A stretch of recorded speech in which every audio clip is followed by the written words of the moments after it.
warahmatullahi wabarakatuh.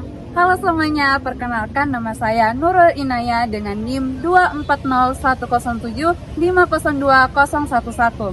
Dan halo semua, saya Siti Asmaul Husna dengan NIM 240107502008. Nah, kami dari kelas Pendidikan Biologi B, Fakultas Matematika dan Ilmu Pengetahuan Alam, Universitas Negeri Makassar. Nah, pada kesempatan kali ini kami akan memaparkan materi mengenai model pembelajaran Hilda Tabak dan bagaimana model ini dapat diterapkan secara efektif pada materi ekosistem. Langsung saja ke materinya.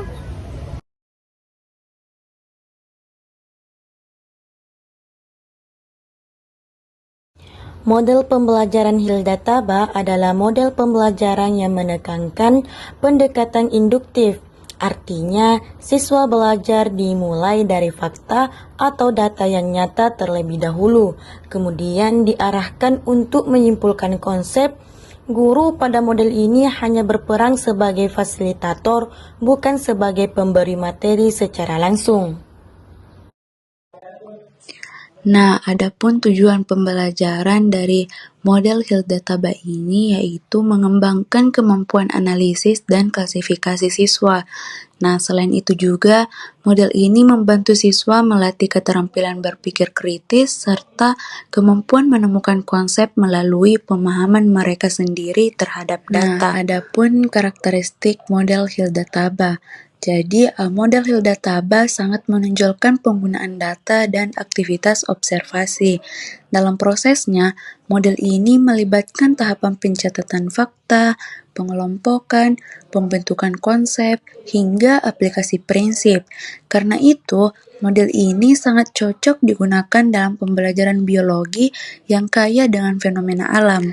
Nah, adapun langkah-langkah dari model Hilda Tabak, yaitu pembelajaran dengan model Tabak terdiri dari 5 langkah. Nah, yang pertama itu ada listing, yaitu di mana siswa mencatat data atau fakta. Nah, yang kedua itu grouping, atau mengelompokkan data yang sudah diperoleh. Nah, yang ketiga ada concept formation, atau menyimpulkan konsep. Nah, yang keempat itu ada interpretasi data. Dan kelima, ada penerapan atau aplikasi prinsip dalam situasi baru. Model pembelajaran Hilda Tabak sangat relevan digunakan pada materi ekosistem, karena ekosistem memiliki banyak komponen yang bisa diamati secara langsung, seperti mulai dari komponen biotik dan abiotik, rantai dan jaringan makanan, piramida energi, hingga suksesi ekologi. Jadi, semua ini sangat cocok untuk langkah-langkah pembelajaran yang berbasis dengan data. Nah, adapun contoh penerapan pada ekosistem. Nah, dalam penerapannya, guru bisa menampilkan gambar atau video ekosistem seperti hutan, sawah, atau sungai. Nah, siswa juga diminta akan mencatat komponen biotik dan abiotik serta interaksi yang terjadi. Nah, kegiatan ini dapat membantu siswa mengumpulkan data untuk tahap berikutnya. Nah, pada tahap 1 itu ada listing atau pencatatan data. Nah, pada tahap ini, siswa akan mencatat semua fakta yang mereka lihat dari gambar atau video. Misalnya, tumbuhan apa yang terlihat, hewan apa saja yang ada, kemudian unsur abiotik apa yang muncul, atau jenis interaksi antar organisme yang terjadi. Nah, semakin lengkap data, maka semakin baik proses berikutnya. Nah, pada tahap 2 ada grouping atau pengelompokan. Nah, setelah data terkumpul tadi, siswa akan mengelompokkan berdasarkan kesamaan. Nah, misalnya itu kelompok komponen biotik seperti produsen, konsumen, dan dekomposer, atau kelompok abiotik seperti cahaya, air, tanah, dan suhu.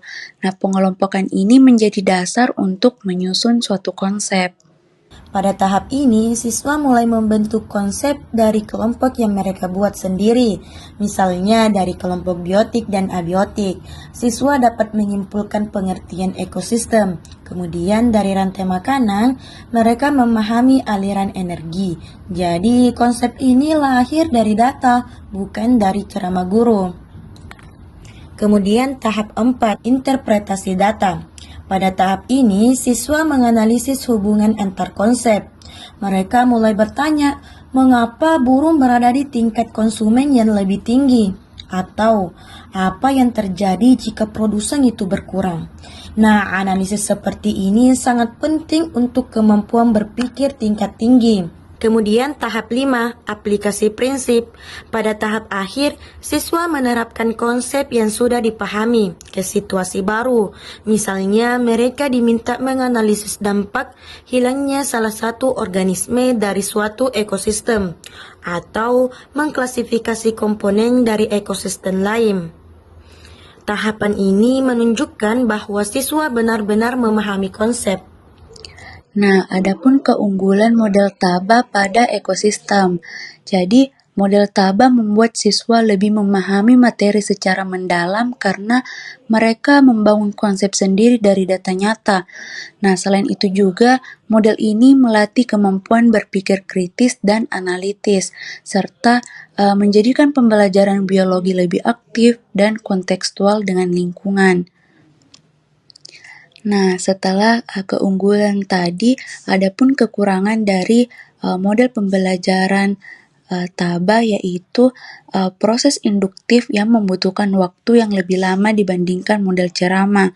Nah, guru juga perlu menyiapkan data atau media pembelajaran yang tepat. Selain itu juga, siswa juga akan kurang aktif, mungkin membutuhkan bimbingan lebih banyak.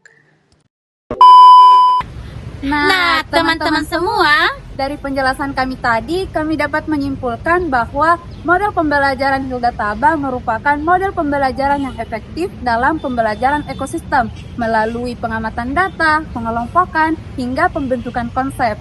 jadi siswa tidak hanya dilatih untuk memahami materi saja, tetapi dilatih juga untuk berpikir kritis. Kemudian, model pembelajaran ini sangat bermakna karena berbasis dengan pengalaman yang nyata. Nah, sekian dari pemaparan materi tentang model pembelajaran Hilda Taba.